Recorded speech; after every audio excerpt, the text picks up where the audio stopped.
Hi everyone! Let's go over the sentence structure used in IELTS Writing Task 1. Based on the band descriptor, a variety of sentence structure is important for IELTS to get awarded a band 9 for your grammatical range and accuracy. You need to demonstrate that you're able to use a wide range with full flexibility and accuracy. Remember, the more varied and the more accurate your sentences are, the higher the band score you get. In this lesson, we will review what are compound sentences, what are complex sentences, then check some sentence structures that we can use in reporting features of the graph, and lastly, we will discuss sentence structures used in incorporating data in your report.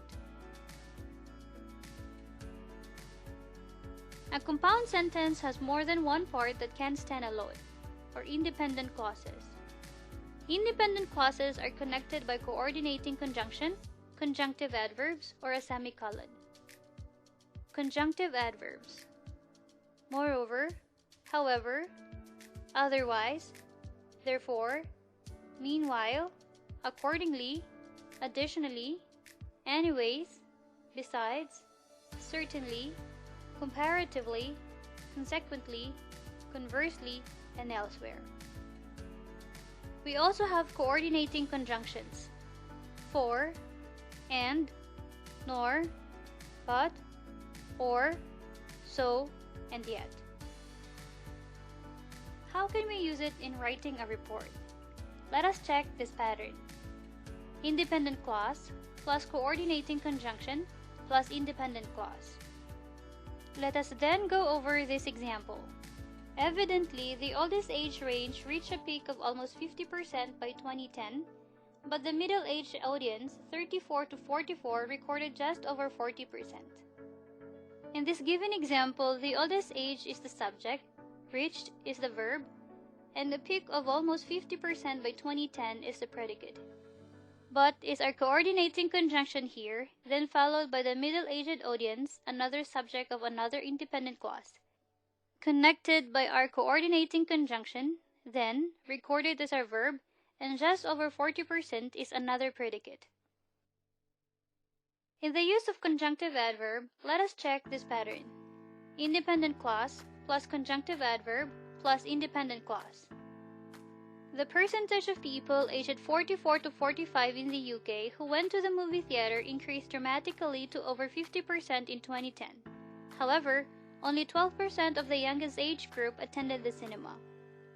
The percentage of people aged 44 to 45 in the UK is the first independent clause, followed by the conjunctive adverb, which is however, then another independent clause. Only 12% of the youngest age group attended the cinema. Conjunctive adverbs are sometimes called floating adverbs because they can be positioned at the beginning, in the middle, or at the end of a clause. We have some examples. Bob is handsome. Moreover, he is rich. Bob is handsome. He is, moreover, rich. Bob is handsome. He is rich, moreover. In the first example, the conjunctive adverb is in the middle of the two independent clauses, while in the second one, it is found after the verb. And in the last example, it is in the end of the sentence. A note to remember: semicolon is used before conjunctive adverb and comma after conjunctive adverb. Semicolon can also be used if the relation between the ideas expressed in the main clause is very close and obvious. Without a conjunction, you can separate the clauses with a semicolon. Here is an example. Tom has benefited from his exercise program. He is slim and energetic. Notice that the semicolon is used after the first independent clause, followed by the next independent clause. Next, let us go over what are complex sentence structures. Complex sentence is an inseparable part of a well-structured report. It is used to make the essay more coherent and cohesive, and it is also used to expand on the main point. Complex sentences are two or more clauses joined together, but they are not joined by coordinating conjunction. Complex sentence is made by connecting an independent clause and one or more dependent clauses with a subordinating conjunction. Complex sentence contains language chunks, Let's start with subordinating conjunction. So here is a list for you to use in your report. You can pause this video to copy the subordinating conjunctions. This is an example of an independent clause. This sentence can stand on its own. We have to make sure it is blueberry. And for dependent clause, the purpose of this clause is to provide additional context to the independent clause. When we bake cake for his birthday, and because it is his favorite. This is how we can write complex sentences. When we bake cake for his birthday, we have to make sure it is blueberry. When we bake cake for his birthday, we have to make sure it is blueberry because it is his favorite. In the second example, we made use of because, which is a subordinating conjunction. Since you already know what complex sentences are, let us make use of them in our IELTS Writing Task 1 report. Let us start with the use of subordinate clauses. A subordinate clause is a clause that cannot stand alone as a complete sentence. It merely complements a sentence main clause, thereby adding to the whole unit of the meaning. Because a subordinate clause is dependent upon a main clause to be meaningful, it is also referred to as a dependent clause. Let us take a look at the first pattern. Subordinating conjunction plus SV plus SV. This is the first example, the use of while in task 1. While the figure for 44 to 55 age brackets stood the highest with approximately 37% in the initial period, 33 to 44 age groups rate listed the second highest, around 36%, having a minimal gap of roughly 1%. This is another example with the same pattern. After 10 years, although both age groups fell gradually, the former, just under 40%, was significantly higher than the latter, well under 40%. Now let us check an example in writing task 1. With a given line graph, here is an example of a comparison of data with the use of subordinating clause. While the figure for 44 to 55 age brackets stood the highest with just over 50% at the end of the period, 33 to 44 age groups rate listed the second highest, around 43%, having a minimal gap of roughly 8%. The sentence started with a subordinating conjunction while, and the subject 44 to 55 age brackets, followed by a verb, then the highest, and a comma plus an independent clause. In this sentence, we compare the data of 44 to 55 age group to that of 33 to 44 age group using the word while.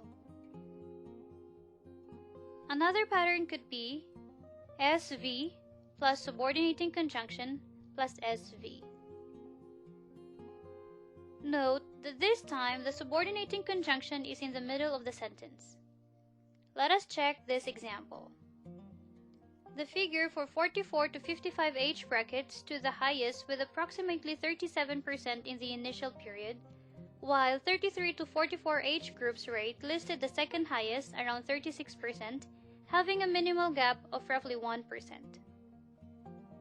Note that this time the sentence started with a subject and a verb, plus a subordinating conjunction, then another subject and verb. Another example would be the use of whereas. Evidently, the oldest age range reached a peak of almost 51% by 2010, whereas the middle-aged audience, 33 to 44, recorded just over 40%. Let's take a look at this example.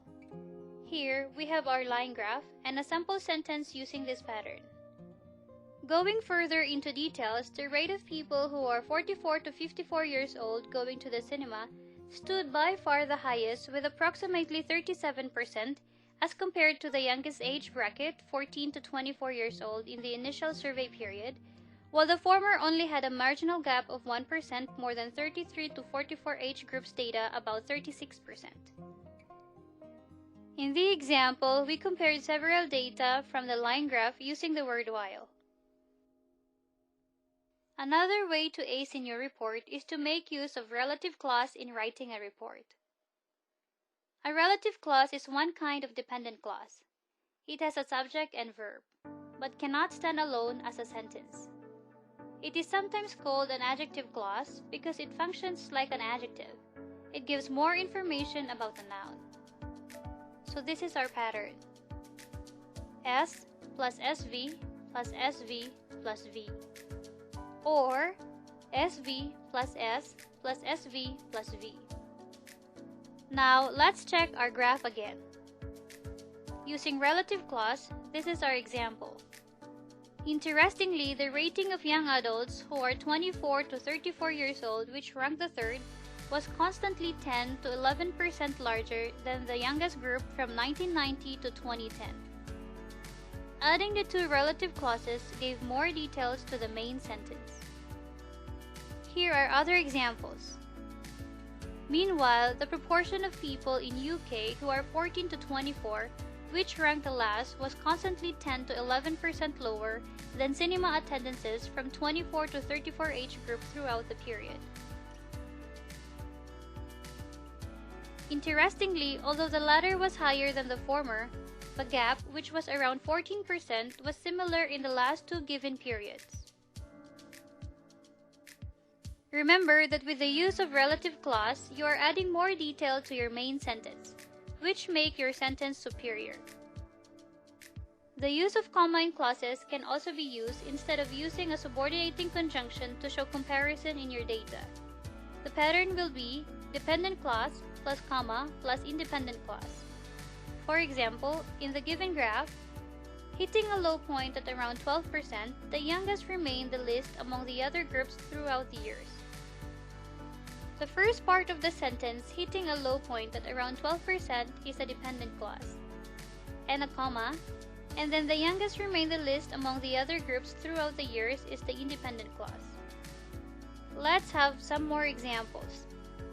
Meanwhile, despite a constant rise in the rate of 14 to 24 and 24 to 34 age ranges, the youngest remained the least among the others throughout the years, hitting a low point of about 12%.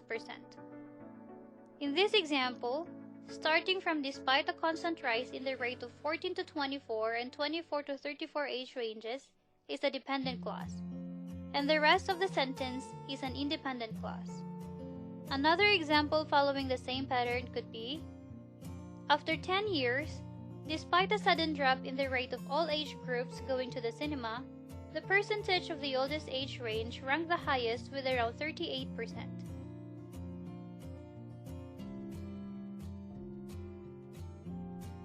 Another way to show your wide range of sentence structures is to know where to put your figures in your report, and in changing your word form.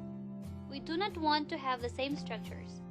So, here, we included examples on how you can structure your sentence. Putting your figure at the end of the sentence and changing the word forms of your verb, adjective, and noun. For example, the number of cinema goers between ages 44 to 54 increased steadily, from about 37% to over 50% between 1990 and 2010. You can write it in three ways. First, between 1990 and 2010, the number of cinema goers between ages 44 to 54 increased steadily from about 37% to over 50%. There was a steady increase in the number of cinema goers from about 37% to over 50% between 1990 and 2010. Lastly, the number of cinema goers between ages 44 to 54 experienced a steady increase from about 37% to 50% between 1990 and 2010, a rise of about 15% in 20 years. Note that in the first sentence, the word increased is used as a verb, but in the second sentence, we use it as a noun. The word steady was used as an adverb, but in the second sentence, we use it as an adjective, so we put it before the noun increase. In the third sentence, we added the verb experience, then the adjective, and noun steady increase, plus the figures, then the year. Additionally, if you want to add figures in your report, this is the way to go. Put 2 or 3 figures together, then add the word respectively at the end of your sentence. Here are some examples. Meanwhile, there was a gradual growth in the rate of attendance of 34 to 44 and 44 to 54 age groups from 2005 to 2010, 41% to 43% and 47% to 51% respectively. The population of England, Northern Ireland, and Scotland are expected to grow by 5.9%, 4.2%, and 3.2% respectively. Figures can also be found at the beginning of the sentence. Let us study the given examples. The number of cinema goers between ages 44 to 54 increased steadily from about 37% to over 50% between 1990 and 2010. Can also be written in this way. About 37% to over 50% of moviegoers between ages 44 to 54 witnessed a steady increase between 1990 and 2010. In this sentence, we put the figures at the beginning of the sentence and change the verb to witness, then change the form of the word steadily to steady and increase to the noun increase.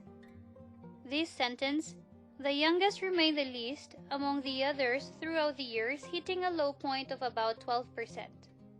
Can also be presented in this way. Hitting a low point of around 12%, the youngest remained the least among the other groups throughout the years. In your report, you have to code some data or examples, applying the following rules. Incorporating data using parentheses, adjective clause, and participial phrase will make your sentence stronger. Let us check this in detail. The use of parentheses. Example, in 1990, the rate of attendees between the age 44 and 54 was the highest, 37%.